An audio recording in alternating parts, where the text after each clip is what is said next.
my presence would disappear beneath the shadow of my father's retirement party, but humiliation never stays quiet. My dad blocked the entrance to my brother's villa and laughed, asserting I would never possess the money or status to step inside, while my mom urged me not to embarrass the family. What they didn't know was that the realtor had already arrived, and one calm sentence was about to expose exactly who had been judging me. I wore a simple navy dress that evening. It cost more than anything in my mother's closet, though she would never know that. The air carried expensive catering scents, and soft landscape lighting transformed my brother's new villa into something worthy of an architectural magazine. Guests milled about the manicured lawn in clusters. Their laughter floated toward a darkening sky, dotted with the first evening stars. I had driven myself here in a car that looked ordinary from the outside.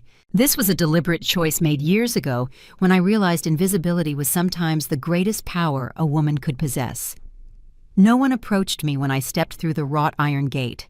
That was not unusual. I stood at the edge of the crowd for several minutes, watching relatives and family friends exchange pleasantries, clink crystal glasses, and gesture toward the villa's impressive facade, as if they themselves had laid each stone. My brother Richard stood near the grand entrance, accepting congratulations for a home purchased with money our father had quietly allocated to him over the years, through complex business structures and opaque private arrangements that were perfectly legal, yet carefully shielded from scrutiny. My mother orbited him like a devoted satellite, adjusting his collar, refilling his wineglass, and ensuring every guest understood the magnitude of his accomplishment.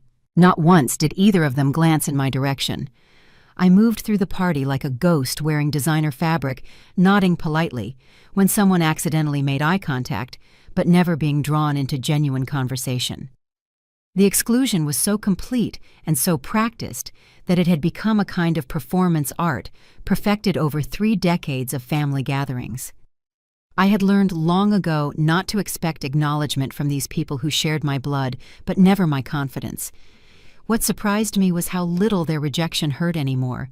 The wound had scarred over somewhere around my 30th birthday, leaving behind something harder and infinitely more useful than pain clarity.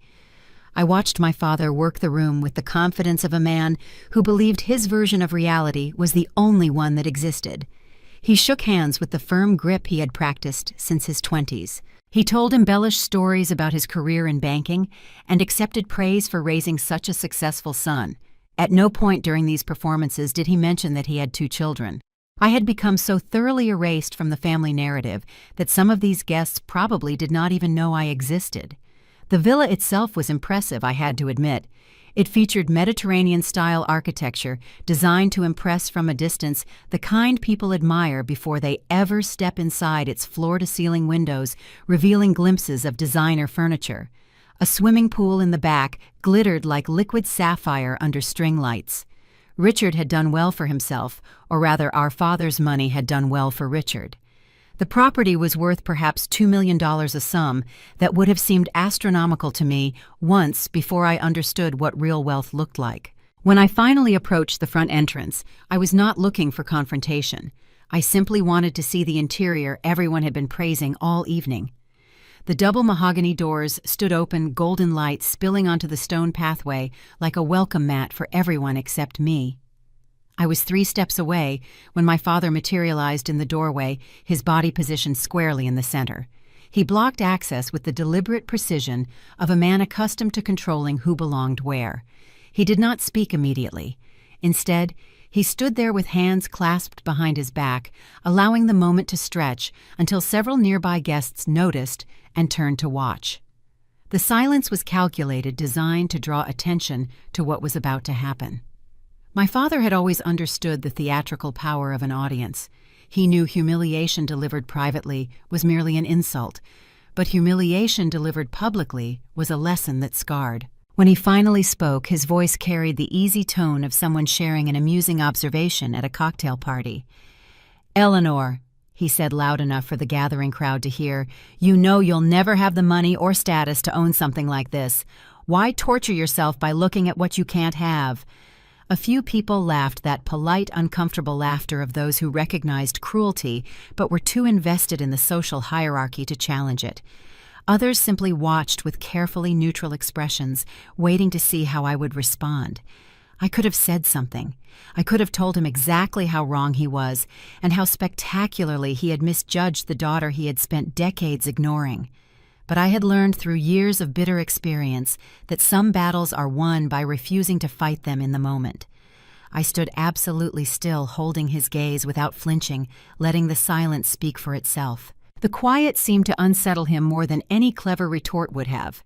He had expected me to shrink to apologize or to retreat with my head bowed in appropriate shame. When I did none of those things, a flicker of uncertainty crossed his weathered face before he masked it with another dismissive laugh. My mother materialized at his side like she had been summoned by some invisible alarm system calibrated to detect potential embarrassment. She placed a manicured hand on his arm and looked at me with the expression she reserved for social emergencies, a toxic mixture of disappointment and warning I had seen countless times throughout my childhood. "Eleanor," she said quietly, though not quietly enough to prevent the nearest guests from hearing, "please don't embarrass the family. This is your father's special night. Try to remember, this isn't about you." She did not ask why I was being blocked from entering my own brother's home. She did not question whether her husband's behavior was appropriate or kind. She simply assumed, as she always had, that I was the problem requiring management. My brother appeared behind them. His face wore the carefully neutral expression of someone who had learned that silence was safer than solidarity. He did not defend me.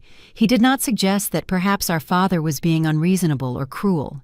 He simply stood there in his expensive suit, a passive witness to the familiar ritual of my exclusion, his silence an endorsement of everything happening in front of him.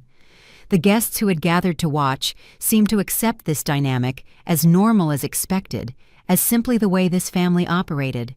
I made a decision in that suspended moment. I would not leave, but I would not fight. I stepped gracefully to the side, moving away from the entrance, but remaining visible, present, and unmoved by their collective judgment.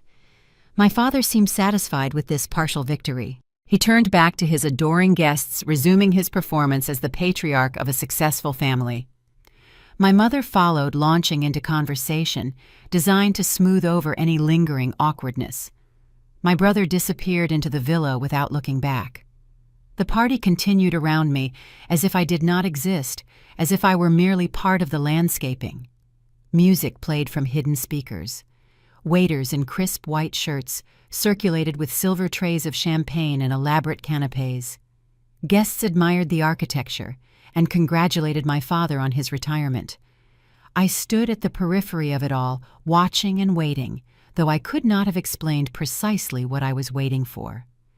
Then I heard it, a fragment of conversation from a staff member near the catering tent, speaking quietly into her phone.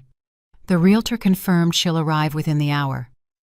The words meant nothing to most people at this celebration, but they landed in my ears like a promise. The Realtor, I knew exactly who that was, and I understood with sudden clarity why she was coming tonight.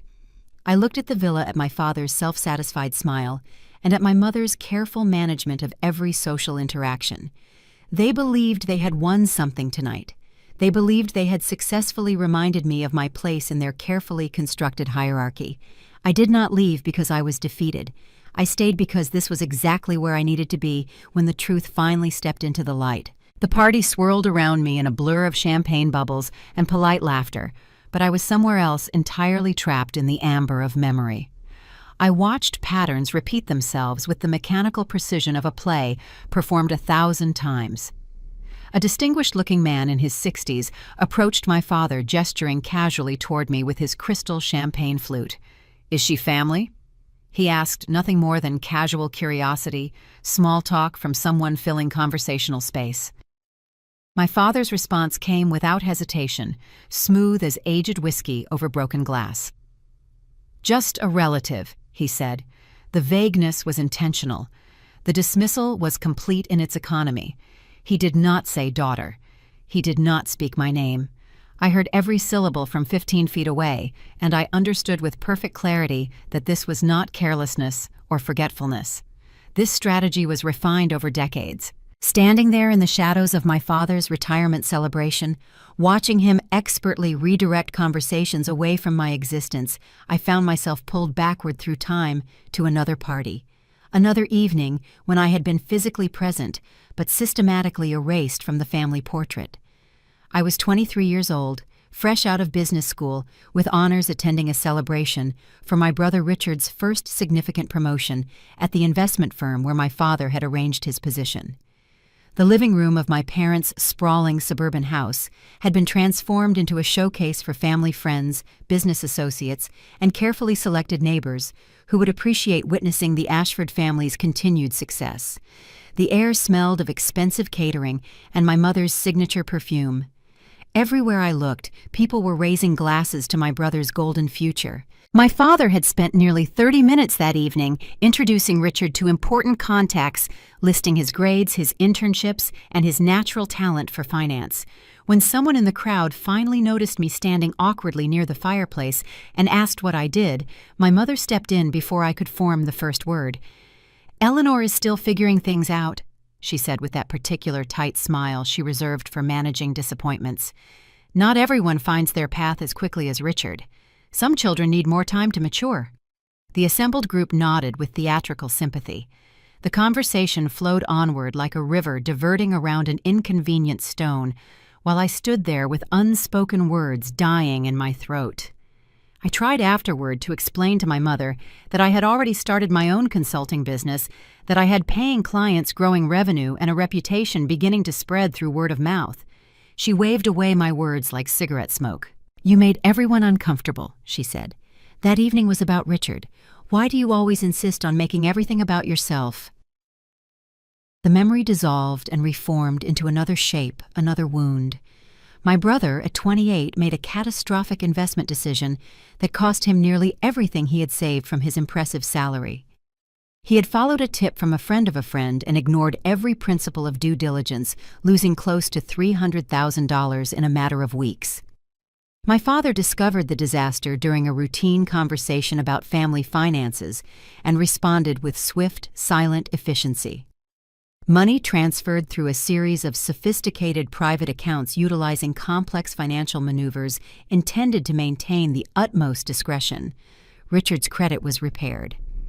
The incident was buried so deeply that even my mother may not have known the full extent. That same year, emboldened by my growing client list and confident in my expanding business model, I asked my parents for a modest loan to fund my company's expansion, a fraction of what they had quietly given Richard to cover his gambling on a bad investment. My father laughed in my face. "You want me to throw good money after bad?" His voice carried the amused condescension he reserved for what he considered foolish requests. "Come back when you have something actually worth investing in, Eleanor. Preferably with a business plan written by someone who understands business." He delivered this verdict at a family dinner with Richard and his new girlfriend as witnesses. No one at the table objected. No one pointed out the staggering double standard. There was another memory sharper than the others, carrying edges that still cut a family meeting about my grandmother's estate, held the year after she passed away peacefully in her sleep. The discussion centered on how to handle her considerable investments. I suggested an alternative approach to the proposed distribution, one that would have saved the family significant money in taxes while still honoring our grandmother's wishes. My father dismissed the idea before I finished explaining it. "That's not how these things work, Eleanor," he said, with the particular weariness he used when forced to explain obvious realities to those too simple to grasp them. "Leave the financial decisions to people who understand finance." Everyone nodded and moved on to other matters. 6 months later, when my exact approach had been independently suggested by the estate attorney and implemented with considerable savings, no one mentioned that I had proposed it first. The credit simply evaporated into thin air, absorbed by the family's collective assumption that good ideas could not possibly originate from the daughter who had never quite measured up. Back in the present moment, my father was clapping Richard enthusiastically on the shoulder, performing the role of proud patriarch for an audience that had no concept of how carefully that pride was rationed, or how precisely it was directed. My mother circulated among the guests with the efficiency of a seasoned hostess, ensuring every conversation eventually curved back toward Richard's success, his beautiful villa, and his promising future. The system functioned with well-oiled perfection, each family member understanding their assigned role. An older woman approached me, someone I vaguely recognized from previous family gatherings, perhaps a distant aunt or long-standing family friend. "Your father talks about your brother constantly," she offered pleasantly, as if this observation were a gift I should gratefully receive. "He must be so terribly proud. Richard has accomplished so much." She did not seem to notice the implication of her words, the assumption embedded within them that there was nothing about me worth discussing and no accomplishment worth mentioning. In years past, I would have tried to correct this distorted impression. I would have mentioned my work, my growing investment portfolio, and the life I had constructed without their support or even their knowledge. But experience had taught me that defending myself to people who had already accepted the family narrative was an exhausting waste of precious energy. So I simply nodded and offered a response so neutral it bordered on silence. I watched her grow slightly uncomfortable with my refusal to perform the expected role of gracious failure. The realization had assembled itself slowly over the years, built from 1,000 small moments of erasure and diminishment. My family did not simply overlook me through carelessness or busy neglect. They actively needed me to remain small. Richard's success required a contrast, a shadow against which his light could shine more brilliantly. My parents' cherished narrative of raising a brilliant, accomplished son required a counterpoint, a cautionary tale of the child who had not quite measured up despite every advantage. I was not failing to meet their expectations. I was fulfilling them perfectly by remaining in the diminished role they had assigned me before I was old enough to understand that roles could be refused. A new decision crystallized within me, harder and more luminous than any I had made before. I would not attempt to correct their narrative anymore. I would not exhaust myself trying to prove my worth to people who had constructed their identities around my perceived inadequacy. I would simply wait. And when the truth became impossible to ignore, I would not need to say a single word in my own defense. A woman in her late 50s approached me dripping with the kind of tasteful jewelry that whispers wealth rather than shouting it. She carried herself with the particular confidence that develops over decades of country club membership and charity board positions. I recognized the expression on her carefully maintained face. Polite curiosity seasoned with the automatic assumption that I was somehow out of place in this gathering. "So," she said, tilting her head at an angle that suggested she was being generous by acknowledging my existence, "are you visiting from out of town?" The question revealed everything about what she had already been told. She did not ask if I lived nearby. She did not inquire how I knew the family or what brought me to the celebration. She assumed I did not belong here, that my presence required justification, and that I was a visitor rather than a daughter. I understood immediately what had happened. My father had been telling stories. The narrative had been distributed before I ever stepped through the gate. I had been introduced to these strangers before I opened my mouth, and the introduction had been designed to ensure they looked at me and saw exactly what my family wanted them to see. Before I could formulate a response, I heard my father's voice carrying from a nearby cluster of guests. He was employing his confidential tone, pitched just loudly enough to be overheard by anyone within 15 feet, designed to spread information efficiently while maintaining the performance of discretion. "Eleanor has always preferred a simpler life," he was explaining to his attentive audience. "Not everyone has the drive for real success, and honestly, that's perfectly fine. She seems happier living within her limitations." The words slithered through the evening air like oil spreading across still water, smooth and nearly impossible to grasp hold of for examination. Nothing he said was technically demonstrably false. I did prefer simplicity in certain aspects of my carefully curated life. I was genuinely happy in ways he could never understand. But the context he constructed, the implications he wove, and the careful selection of facts painted a portrait of contented mediocrity. That was a masterwork of manipulation, perfected over 3 decades of practice. My mother materialized near the same group, adding her own practiced brushstrokes to the family portrait. "She's just not like Richard," she said with a sigh that communicated maternal disappointment nobly and graciously borne. "Some children simply don't need as much to feel content. We've accepted that about Eleanor." A well-dressed woman in the cluster nodded with sympathy. I watched the narrative take hold, like roots spreading through fertile soil. Strangers accepting a carefully constructed version of me, assembled without my knowledge or consent. The timing was choreographed with precision that spoke of long practice. Just as my parents completed their character work, my brother emerged from his villa's grand entrance, and the collective spotlight swung toward him with the inevitability of gravity.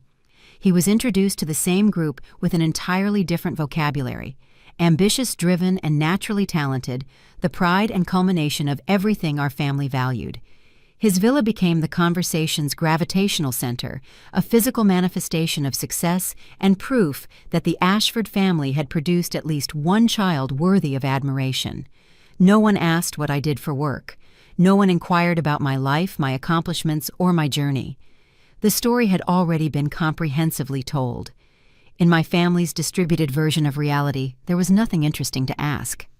A man I did not recognize approached me with the comfortable smile of someone making obligatory small talk at a social function. "You must be the low-pressure one in the family," he offered, clearly intending the observation as a kindness.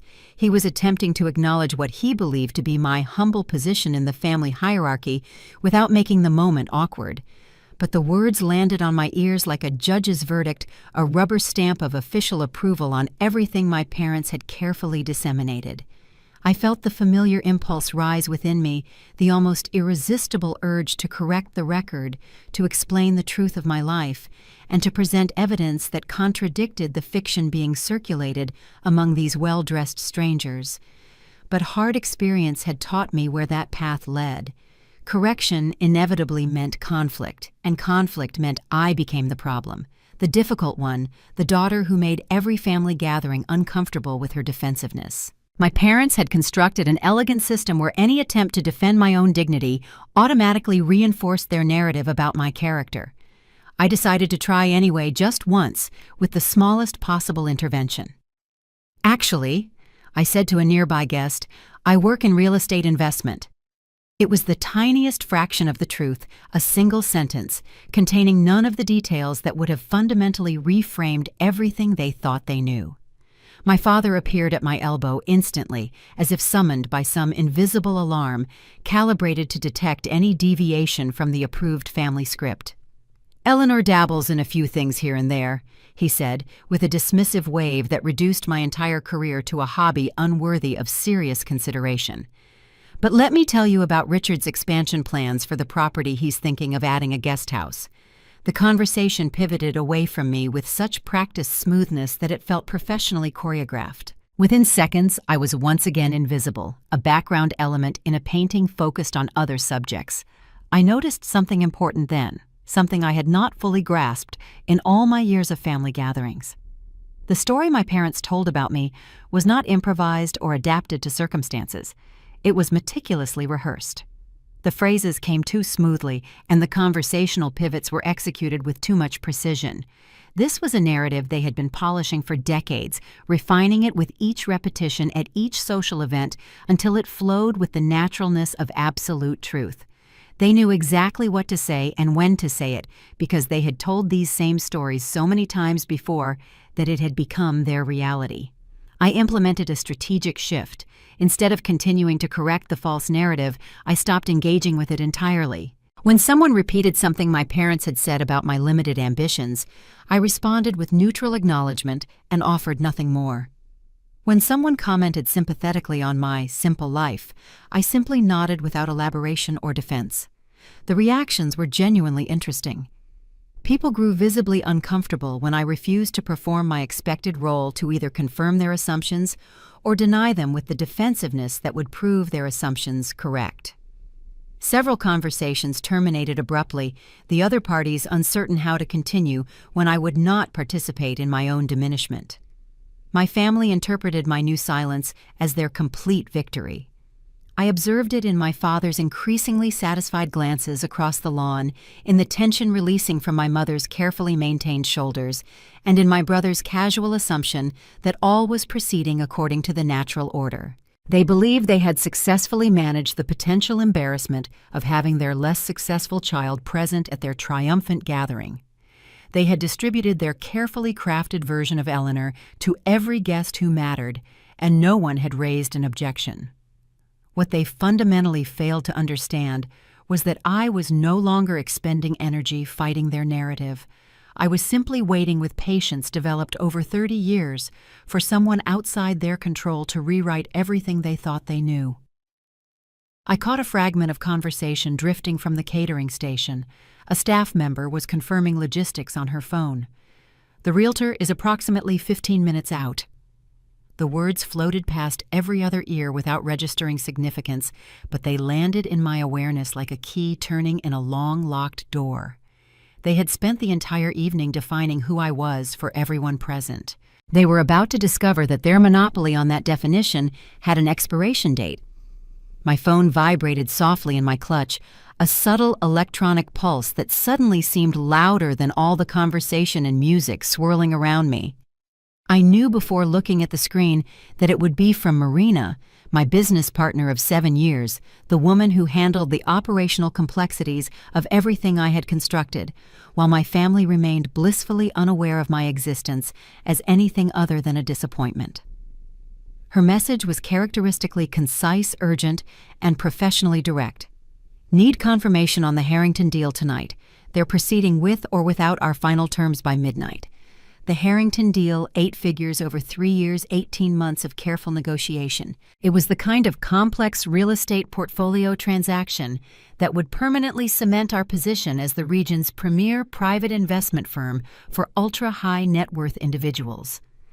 I had been cultivating the Harrington family's trust for nearly 4 years, patiently building the relationship, demonstrating expertise without desperation, and positioning myself as the inevitable choice when they finally decided to restructure their considerable property holdings. And now, this culmination required my focused attention at the precise moment I was standing at my father's retirement party, being publicly dismissed as the family disappointment and playing a role I had not auditioned for and did not want. I stared at the glowing screen, then lifted my gaze to survey the party unfolding around me.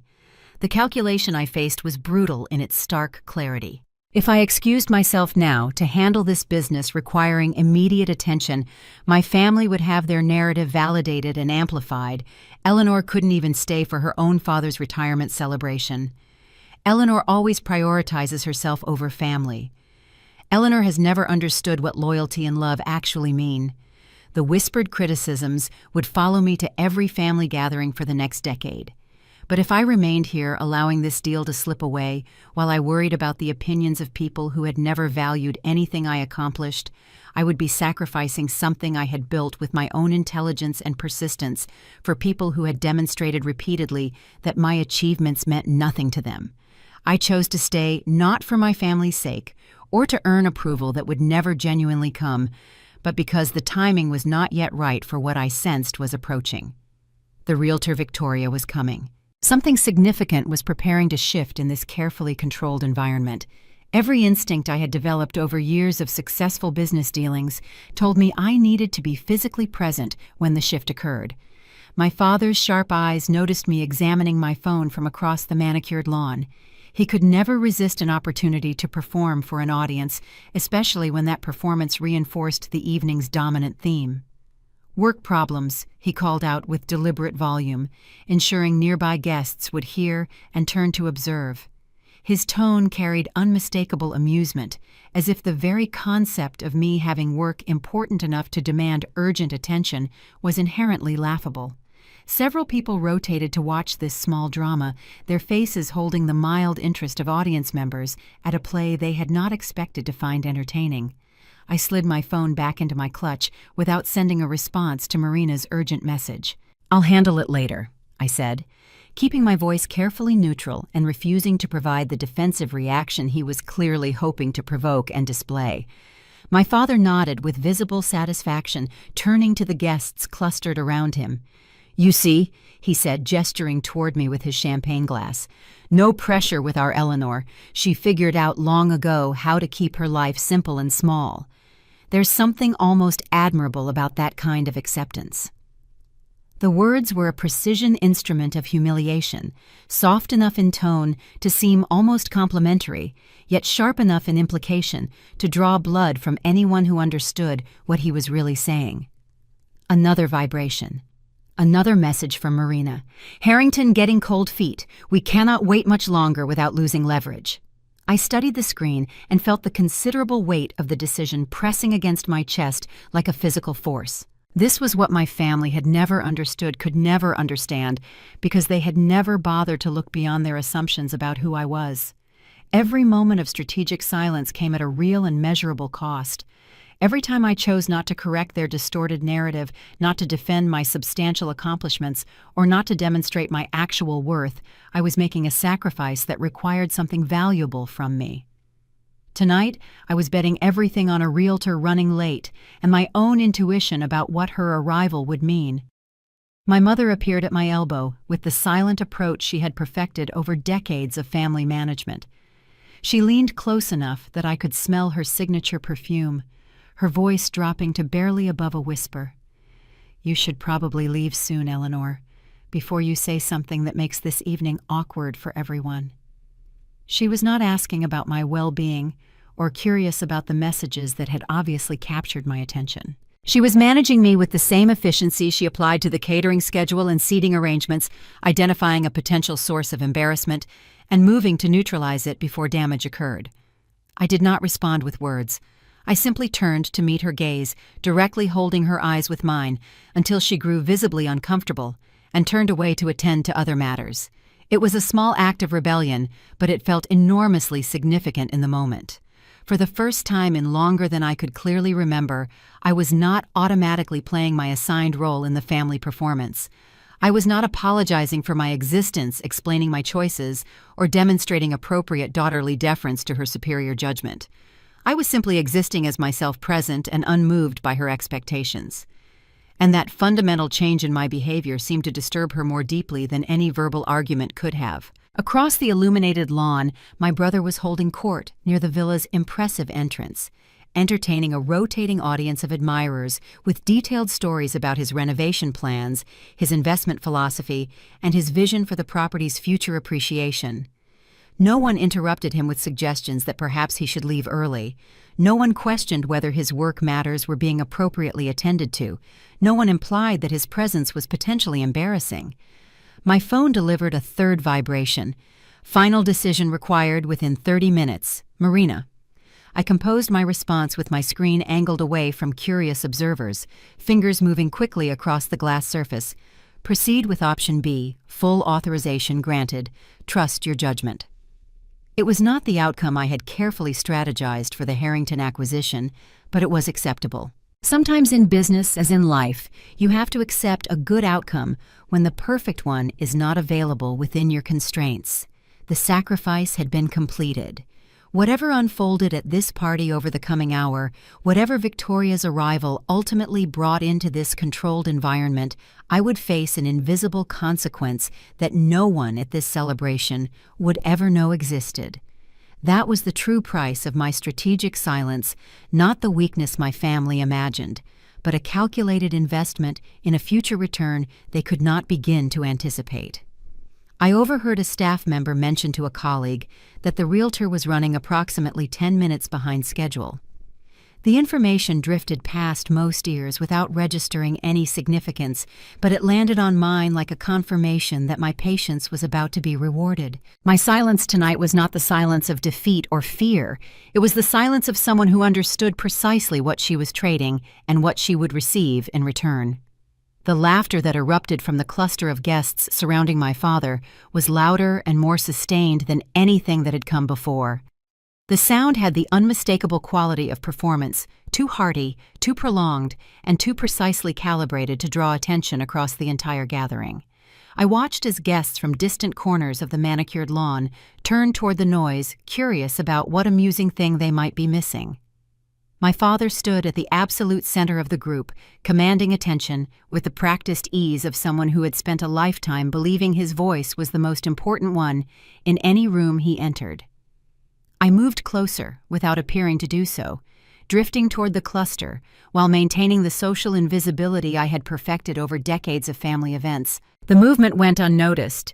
Years of being overlooked had transformed into a kind of unexpected superpower. "You know," my father was saying, his voice projecting, with the warm authority of a man sharing hard-won wisdom, "there are fundamentally two types of children in this world. Some understand instinctively that success requires sacrifice, that you have to fight aggressively for your place in the competitive world. They see opportunities and seize them with both hands." He paused with theatrical timing, allowing the statement to settle over his listeners and permitting them to fill in the obvious conclusion about which of his children he was describing. And then, he continued, his voice softening with regret, "There are those who are content with less, who prefer the path of least resistance, and who never quite develop the hunger that drives real achievement." His eyes found me in the crowd for just a moment, barely a second of direct contact, but long enough for several attentive guests to follow his gaze and understand exactly who served as the cautionary example in his little parable. Several people in the cluster laughed in response, not the laughter of genuine amusement at something witty, but the uncomfortable, complicated laughter of those who recognize they are being invited to participate in someone else's public diminishment. Others nodded with serious expressions, accepting without question the interpretive framework my father had constructed, and mentally filing me into the category of the unsuccessful child, without pausing to wonder whether his categories reflected reality. My mother materialized beside him with the timing of a professional performer hitting her cue. "Eleanor has always been content with whatever she has," she observed. Her tone somehow suggested this was meant as praise while clearly communicating its opposite. "She's never been driven by ambition the way Richard naturally is. Some people simply don't require much to feel satisfied with their lives." The words were carefully wrapped in the language of acceptance and understanding, but their true meaning was transparent to anyone paying attention. I had comprehensively failed to meet the family's standards for success, and they had graciously, generously decided to forgive me for this fundamental inadequacy. My brother appeared on cue, the golden child summoned to complete the family tableau. He offered a modest smile, calculated to suggest he was slightly embarrassed by all this praise, while simultaneously accepting it as his natural due. "I just worked hard and stayed focused," he said with rehearsed humility. "Anyone could accomplish what I've accomplished if they truly committed themselves to excellence." The implication floated in the evening air like perfume. I had not genuinely committed, had not worked with sufficient dedication, and had somehow chosen my position at the bottom of the family hierarchy through my own failures of character and discipline. A guest in the cluster turned to address me directly. "Do you think that's a fair assessment?" she asked. For a brief moment, I wondered if she might be challenging the prevailing narrative, but her expression held only polite curiosity, the interest of a spectator who wanted to witness how I would respond to my own systematic public diminishment. The entire group waited in anticipatory silence. My father's smile remained fixed in place, but I detected the slight tension around his eyes, the silent paternal command to play my assigned part, to accept the designated role with appropriate grace, and to avoid making a scene that might complicate his triumphant evening. My mother's hand found his arm in a gesture of marital solidarity, steadying him and preparing to intervene smoothly if I proved difficult. I considered my available options with the analytical clarity I had developed over years of high-stakes business negotiations. I could agree with their assessment, confirming everything they had said about me and my limited nature. I could argue passionately against their characterization, providing ammunition for decades of future commentary about how Eleanor always had to make everything difficult, and how she could never just accept reality gracefully. Or I could do something they were fundamentally unprepared to encounter. "People generally believe what they need to believe," I said. My voice was calm and perfectly level, carrying no trace of emotion that could be interpreted as defensiveness or wounded anger. The words hung suspended in the air between us, ambiguous enough to mean nothing specific while simultaneously meaning everything. The woman who had posed the question blinked several times clearly, uncertain how to respond to a reply that refused to fit expected categories. The conversation faltered noticeably, the smooth machinery of my family's preferred narrative grinding against something it could not efficiently process or incorporate. My father recovered his composure quickly, steering the group's collective attention back toward safer conversational territory. The villa's architectural details, Richard's plans for property improvements, and the tangible success that could be pointed to and admired. The assembled guests followed his conversational lead with visible relief, grateful to return to ground where the social rules were clear and predictable. I stepped back from the cluster, resuming my established position at the party's social periphery. The moment had passed, absorbed into the evening's continuous flow of champagne and mutual congratulation. But I had observed something critically important. My family's confidence had expanded dangerously. They believed they had definitively won this round. They believed they had successfully defined me before this audience controlled the narrative completely and managed the evening's social dynamics with their customary expertise. Their satisfaction radiated from them like heat from sun-baked stones. This expanding confidence was precisely what I needed from them. Overconfidence consistently made people careless and blind. It caused them to assume the future would reliably resemble the past, and that their comfortable version of reality was the only possible version. A staff member approached my father with a quiet message. I could not hear the specific words, but I observed him nod dismissively, barely acknowledging the interruption, before returning his full attention to his admiring audience. Whatever information had been conveyed clearly did not seem significant enough to warrant his sustained interest. But I had been carefully watching the event staff throughout the evening. I observed this same young woman confirming timing, verifying arrangements, and coordinating something clearly operating outside the normal flow of the retirement celebration. They had officially decided who I was in front of everyone whose opinion mattered to them. They had delivered their definitive verdict with the confidence of people who believed their judgment was permanent and final. They remained completely unaware that the truth was preparing to walk through the door. The shift began with a car. Not a flashy arrival designed to command attention or a dramatic entrance calculated to impress, but just a sleek black sedan pulling into the villa's circular drive with the quiet confidence of someone who had no need to announce themselves. The engine fell silent. For a suspended moment, nothing happened. Then the driver's door opened with a soft click, and a woman emerged into the landscape lighting. She appeared to be in her late 40s, dressed in a tailored charcoal suit that communicated wealth and authority without making any obvious effort to do so.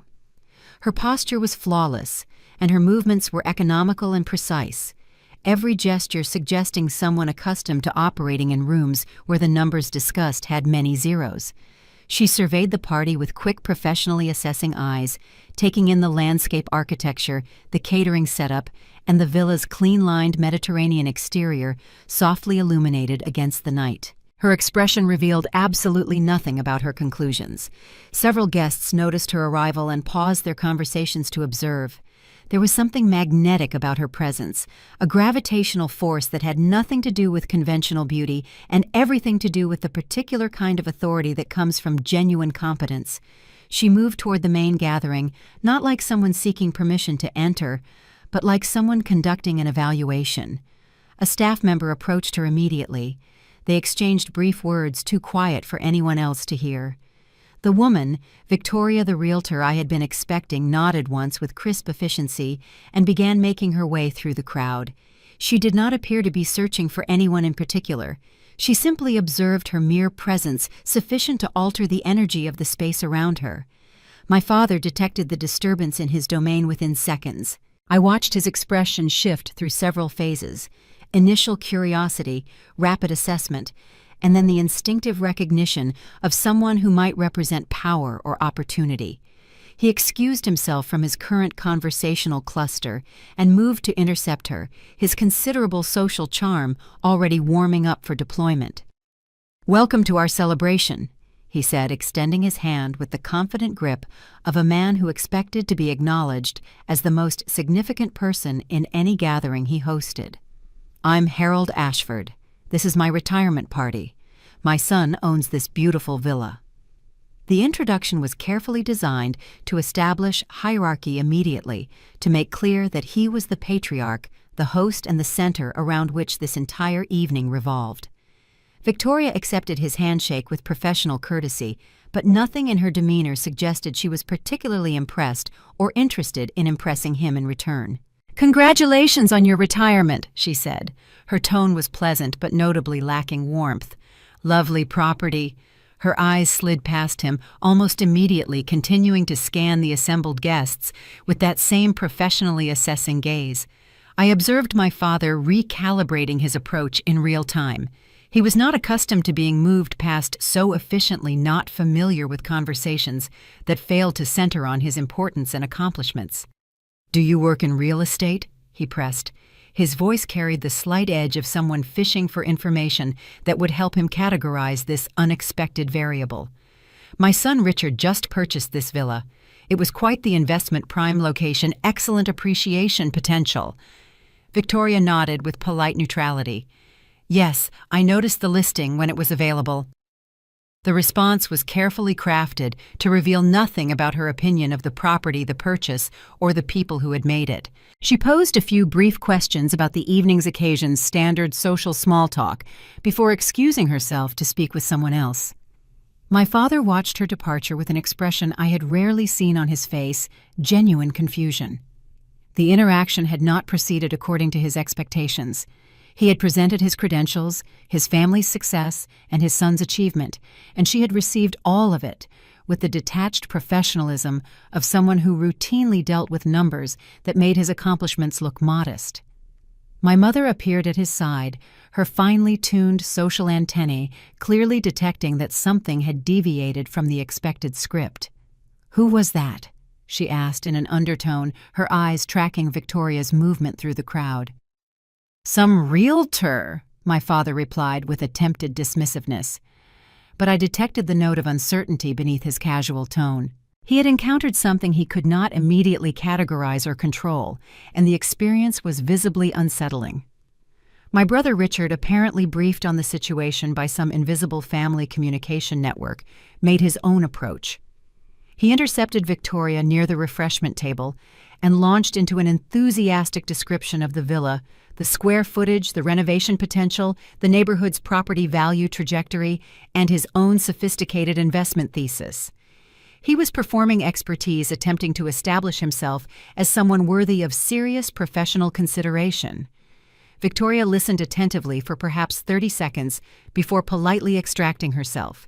She had not been overtly rude, but she had also demonstrated no particular interest in what he was saying. Richard was left standing alone with his performance interrupted mid-sentence, visibly uncertain about what had just occurred. Guests throughout the party were beginning to take notice Victoria's selective engagement and her refusal to be impressed by the evening's designated stars. It was becoming a subject of quiet speculation. Who was she looking for? Why had she come to this particular event? Why did the villa's owners not seem to command her interest? And then her eyes found me across the lawn. The moment of direct contact lasted only seconds, but it felt significantly longer. She looked at me with unmistakable recognition, a slight nod of professional acknowledgement that carried far more weight than anything she had offered my father or brother. Then she continued her circuit through the party, speaking briefly with various guests and gathering information through a process that appeared casual but was clearly systematic. My father had witnessed the exchange. I watched realization and confusion battle across his features as he processed what he had observed. "Do you know her?" he demanded, moving toward me with more aggressive energy than he had displayed all evening. "A realtor appeared at your party," I replied, keeping my voice completely calm and my expression neutral. "I have no idea why that would have anything to do with me." He had no effective response. His certainty was developing cracks, tiny fractures appearing in the foundation of his absolute control over the evening's narrative. He looked toward my mother, toward my brother, and toward Victoria, now engaged in conversation with a cluster of clearly wealthy guests on the far side of the gathering. I caught a fragment of Victoria's words as she passed near a staff member. "I'll wait for the right moment." The sentence was not intended for my ears, but I absorbed it nonetheless. The right moment. Something was approaching, and my family had no understanding of what it might be. The party no longer belonged to them. The atmosphere throughout the party had undergone a transformation difficult to articulate precisely, but impossible to ignore. Conversations grew quieter and more watchful. The easy flow of champagne and superficial small talk had been interrupted by Victoria's commanding presence. Guests were now operating with heightened attention, sensing that something significant was unfolding just beneath the surface of the retirement celebration. I noticed that eyes kept drifting toward Victoria wherever she positioned herself.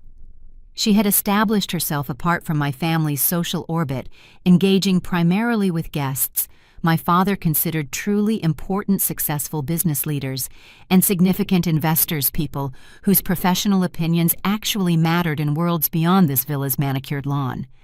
More significantly, she was not actively seeking these conversations.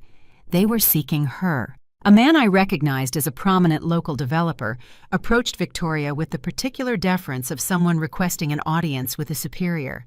They spoke for several minutes in voices too quiet for me to hear. I observed the developer's expression undergo a visible transformation from initial curiosity to growing respect to something that approached genuine awe. When their conversation concluded, he surveyed the party with noticeably different eyes, as if seeing every person present in an entirely new light.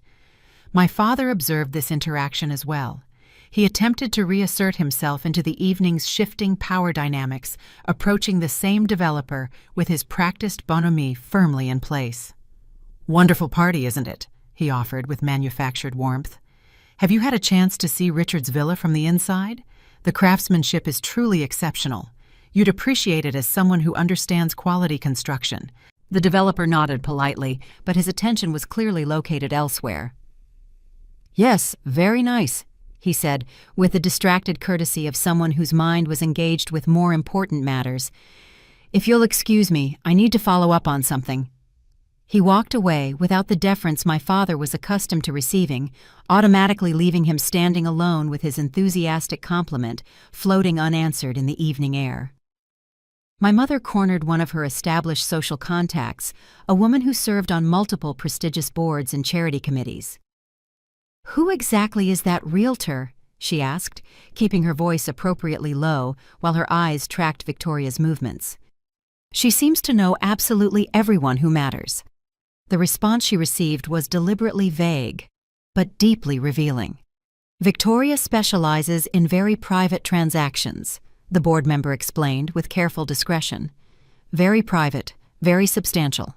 I've heard she won't even consider clients below a certain threshold." She did not specify what that financial threshold might be, but her tone conveyed clearly that it was far beyond anything the Ashford family typically discussed. My brother, sensing the uncomfortable shift in social attention, made another determined attempt to recapture his position at the evening center. He launched into an expanded explanation of his renovation plans to anyone who would pause to listen, describing in elaborate detail the potential appreciation of his property and his sophisticated long-term investment strategy. A few polite guests stopped to hear him out, but the enthusiasm that had greeted his earlier presentations was notably diminished. Victoria's presence had introduced an entirely new scale of comparison into the proceedings, and my brother's villa suddenly seemed merely adequate rather than impressive. Victoria crossed my path again as she moved through the crowd. This time she stopped. "Good evening," she said. Her voice was pitched low enough that only I could hear the words clearly. The greeting was brief and professionally appropriate, but somehow weighted with significance that nearby observers could sense without understanding. She did not address me by name, did not explain how we might know each other, and did not provide any context for curious onlookers. Then she nodded once and continued on her measured way through the gathering. but the moment had been witnessed. Several guests who had been tracking her movements observed the exchange. I could almost feel the wave of recalculation rippling outward through the crowd. Who was I that this mysterious, powerful realtor would single me out for personal acknowledgement when she had barely spared 2 minutes for the evening's supposed hosts? A woman I had encountered earlier, the one who had been informed I was the low-pressure member of the family, approached me with a markedly different expression than before. "I don't believe we were ever properly introduced," she said, her tone noticeably warmer and her manner more respectful. "I'd love to hear more about what you actually do, if you're willing to share." I provided the same neutral, uninformative response I had been offering all evening, but this time the identical words landed entirely differently. Where before my professional vagueness had been interpreted as evidence of having nothing worth discussing, now it seemed sophisticated, perhaps strategic, the careful discretion of someone who did not require validation from casual acquaintances. My father intercepted me before I could drift away from the conversation, his face tight with poorly concealed anxiety. All pretense of the benevolent patriarch had been stripped away by circumstances he could not control. "Don't say anything foolish," he hissed, his fingers gripping my arm with more force than necessary. "I don't understand what's happening here, but you will not embarrass this family tonight." I looked deliberately at his hand on my arm, then raised my eyes to meet his. The fear was visible now, breaking through his carefully maintained facade of confident authority. He did not understand what Victoria's presence signified, but his instincts were telling him that his control over the evening's narrative was slipping rapidly away. He was scrambling desperately to contain damage he could not yet clearly see. "I haven't said anything at all," I reminded him, keeping my voice perfectly steady and calm. "I've been nothing but well-behaved and appropriate. Exactly what you've always wanted from me." The response seemed to confuse him more than it comforted him. He released my arm and stepped backward, looking around the party, as if searching for something solid that might restore his accustomed sense of authority. Around us, the celebration continued in its modified form. But the fundamental nature of the gathering had changed. Guests were no longer proceeding toward the natural conclusion of an enjoyable evening. Instead, they were lingering, observing, and waiting with undisguised curiosity. Something was clearly about to happen, and no one wanted to miss whatever it turned out to be. I did not need to take any action.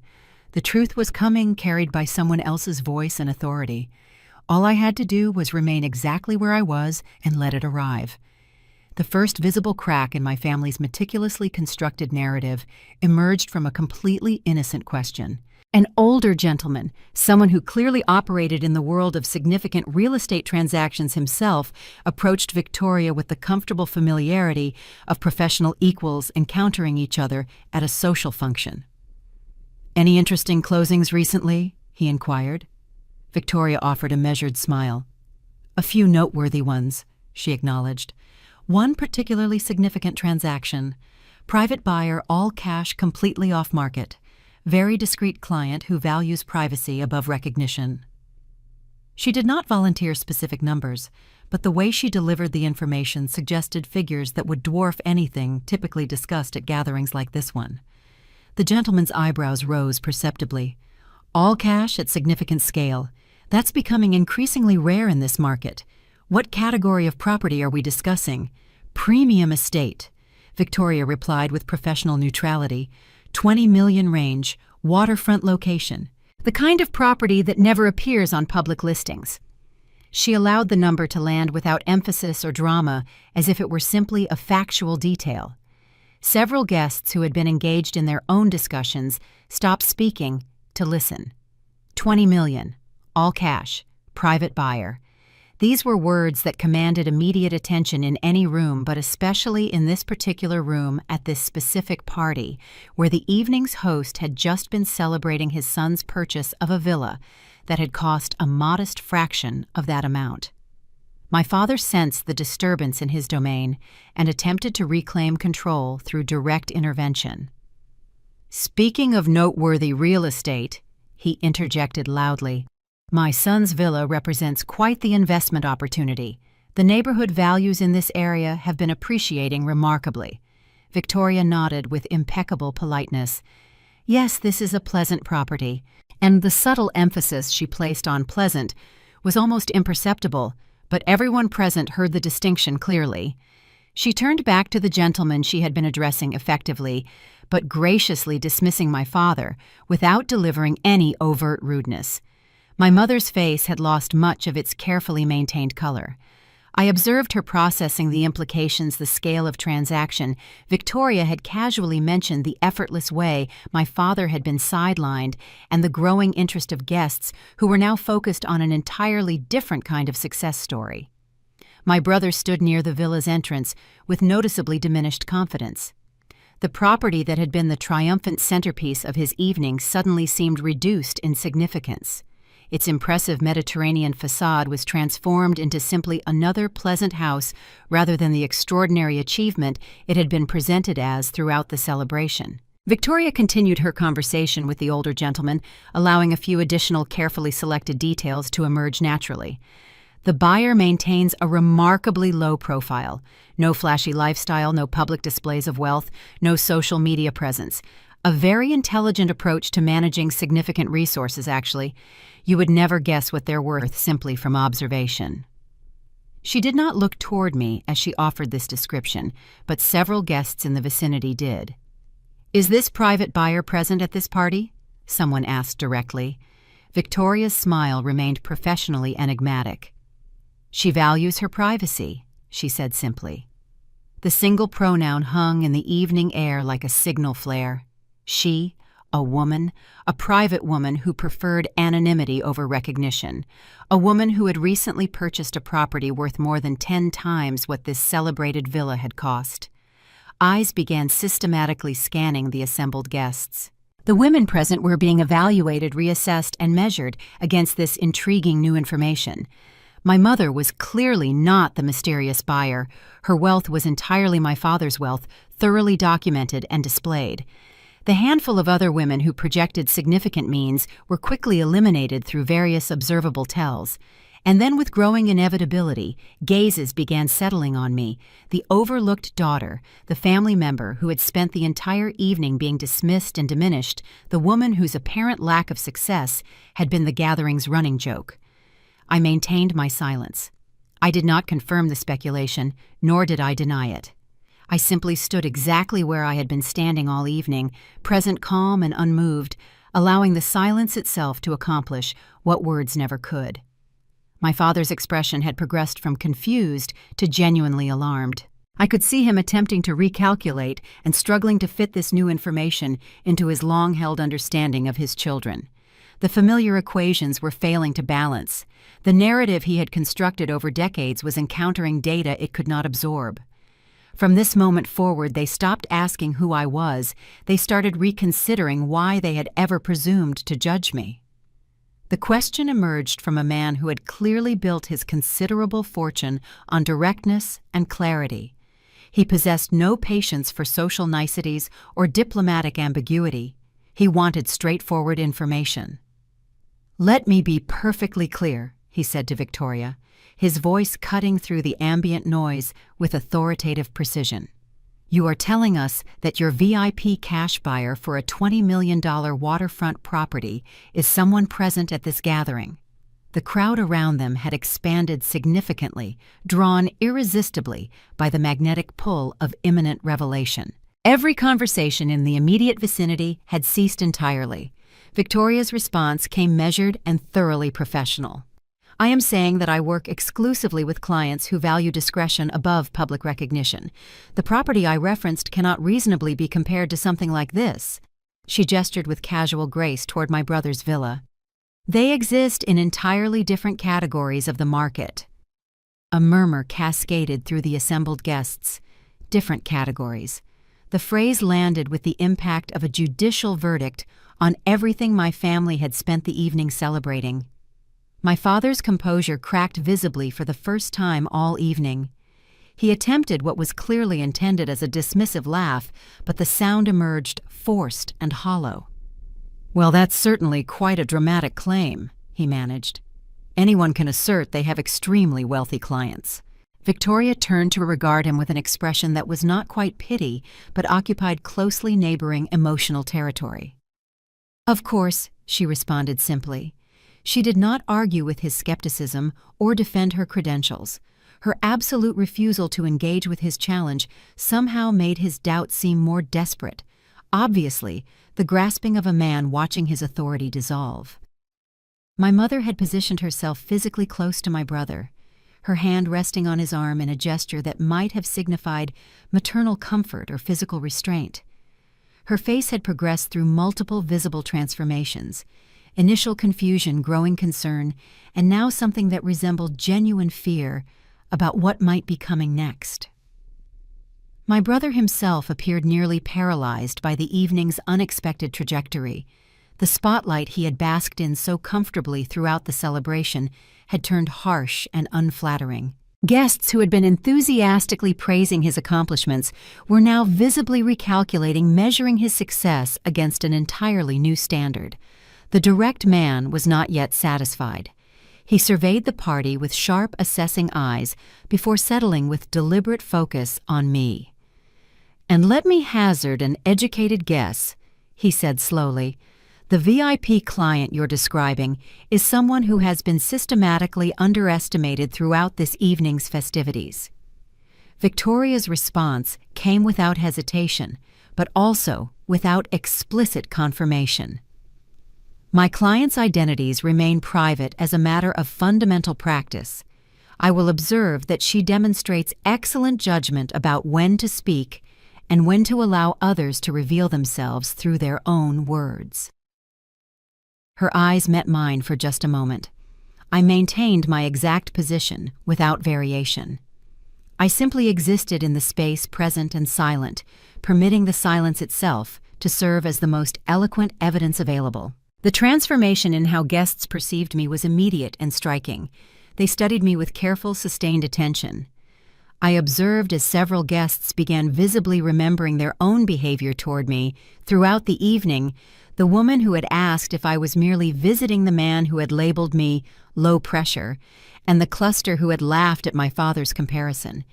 Each of them was now confronting the uncomfortable possibility that they had been wrong. My father made one final effort. "This is completely ridiculous," he declared, but his voice had lost its resonant authority. "Eleanor doesn't possess that kind of wealth. I would certainly know if she did. She's my daughter." "Would you—" someone in the crowd asked quietly. The simple question hung suspended in the air, fundamentally unanswerable, given everything that had just been revealed. I did not need to announce who I was. They finally understood far too late to matter. The silence that descended was unlike anything I had experienced in 3 decades of family gatherings. It was the profound silence of comprehensive recalculation. The party's familiar rhythms had been completely suspended, replaced by something that felt more like a collective reckoning. I observed as the gathering reorganized itself around new gravitational centers. Guests who had been clustered attentively around my father and brother began drifting away. Small conversational groups formed spontaneously near me and Victoria. My father attempted to reestablish his accustomed position through sheer force of social will. He approached a group of guests and launched energetically into a familiar story about his career accomplishments. The response he received was polite, but noticeably distant. People nodded at appropriate intervals, but their eyes kept sliding away, seeking more interesting conversations elsewhere. A woman I did not recognize approached me. "I didn't realize," she said simply. "Most people don't," I replied. Victoria began making her way toward the exit, pausing to exchange brief, professional farewells with various guests along her path. When she reached my position, she stopped for a final professional acknowledgement. She did not speak my name, but her proximity communicated more clearly than any announcement could have. My brother had retreated to a defensive position near the villa's entrance, occupying the same doorway that had been the location of my public humiliation just hours earlier. But the dynamics had reversed with devastating completeness. He was now simply a man guarding a diminished prize. My mother stood increasingly alone. Her decades of practiced social coordination skills were rendered temporarily useless. She kept looking between me, my father, and the departing Victoria, clearly hoping someone would somehow restore the comfortable natural order she had always known. A man who had been identified earlier as a significant local investor approached me directly. "I believe I owe you an apology," he said. "I made assumptions tonight that were clearly unfounded." "People generally see what they're told to see," I replied without any particular emotion. "It's not entirely their fault." My father stood at the far edge of the gathering, observing as the social capital he had accumulated over an entire lifetime was being systematically devalued in real time. The silence that had initially gripped the party began filling gradually with new conversations, but the fundamental tone had transformed irreversibly. I did not win this moment by speaking. I won because no one retained the authority to speak for me anymore. The gathering had divided itself into two distinct territories, separated by an invisible boundary. One region hosted clusters of guests gravitating toward me. The other territory contained my family, my father, mother, and brother, forming an increasingly isolated defensive perimeter. My father was the first to attempt organized damage control. He approached a group of long-standing family friends. "We've always been tremendously proud of Eleanor," he announced, his voice projecting the warm confidence of a man sharing an obvious truth. "She's always been the independent one in the family, built something genuinely impressive, completely on her own." The friends he addressed listened with appropriate politeness, but they had witnessed what he said earlier in the evening. They understood perfectly that this new narrative represented a frantic attempt to rewrite recent history. My mother adopted a different tactical approach. She made her way toward me, her expression softened into something approximating maternal warmth. "Eleanor, sweetheart," she said, reaching for my hand, "we really should talk privately. There's clearly been so much unfortunate misunderstanding between us." I observed her extended hand without accepting it. "Not tonight," I said quietly. I simply established a boundary, something I had never successfully accomplished in 3 decades of being her daughter. She stood frozen for a long moment, visibly uncertain how to proceed with someone who would not follow the expected script. My simple "not tonight" had removed all of her accustomed power with 2 quiet words. My brother attempted his own salvage operation, but his approach was fundamentally handicapped. He could not claim to have always respected me without simultaneously acknowledging that his entire status had been constructed on a framework that required my diminishment. Every attempt to speak kindly about me now functioned as an implicit admission that he had knowingly benefited from my systematic devaluation. Victoria approached me before departing. "It was good to see you this evening," she said. "I'll be in contact next week regarding the final details." The implication was unmistakable. There was substantial, ongoing business between us. Several guests approached me in the time that followed, offering various forms of belated acknowledgement. Some delivered direct apologies. Others executed subtle social realignments. I received each interaction with the same neutral grace I had maintained throughout the entire evening. My father stood alone as the party wound toward its conclusion. He appeared older suddenly, somehow smaller. The commanding presence of the evening's confident host was reduced to simply a man who had been publicly and comprehensively proven wrong. I selected my moment of departure with care at a time of my own deliberate choosing, when my exit would carry its own clear message. I collected my belongings, offered genuine acknowledgement to the few guests who had treated me with actual respect, and walked toward the exit. No one blocked my path this time. No one questioned my right to come and go exactly as I chose.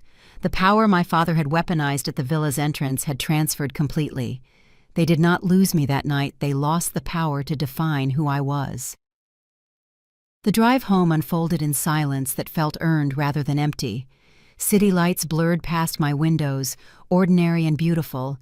I did not reach for music or podcasts to fill the quiet space.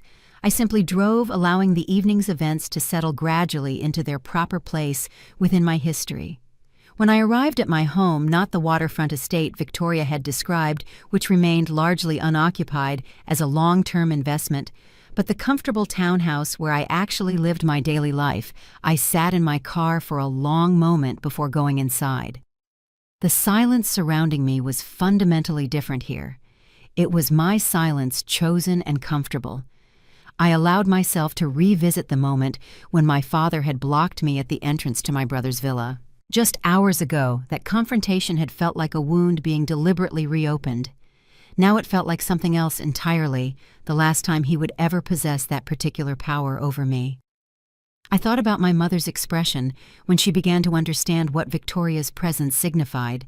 The narratives she had constructed and maintained about her successful son and her disappointing daughter had crumbled in the span of a single hour.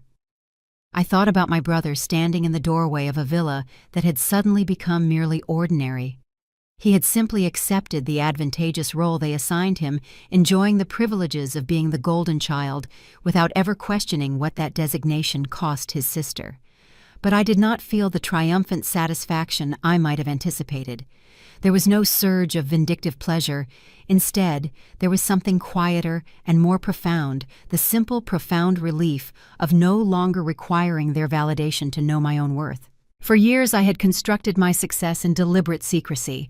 Now that careful protection was no longer necessary. They knew the truth, and more importantly, everyone they had ever tried to impress with their version of reality knew the truth.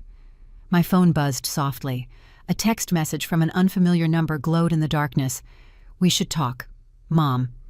I read the words and discovered nothing within myself that required an immediate response. She was reaching out because her social standing had suffered visible damage. I had spent 30 years responding to those manipulation needs at the cost of my own well-being. That chapter of my life was finished. I set the phone aside and walked into my house. The space embraced me with its comfortable familiarity filled with objects I had selected for my own pleasure. I reflected on Victoria's words, the way she had described her VIP client as someone who valued privacy above public recognition. She had been accurately describing me, articulating a philosophy I had consciously adopted years ago: wealth without performance, achievement without announcement, power without the exhausting need to wield it visibly for others' benefit. The evening's events felt like a correction. For 30 years, my family had insisted on telling a story about me that bore no relationship to truth. Tonight, that false story had been publicly corrected by forces entirely outside their control. I poured myself a glass of wine and settled into my favorite chair by the window. Tomorrow would bring business requiring attention, but tonight there was only this: the profound, quiet satisfaction of finally being seen for exactly who I had always been, not because I had demanded recognition, but because I had simply outlasted the lies with patience and persistence. And truth, patient, implacable, inevitable, had finally spoken clearly for itself. That night, I left the party without carrying anything away with me, because at last, after all those years, I was no longer missing anything at all.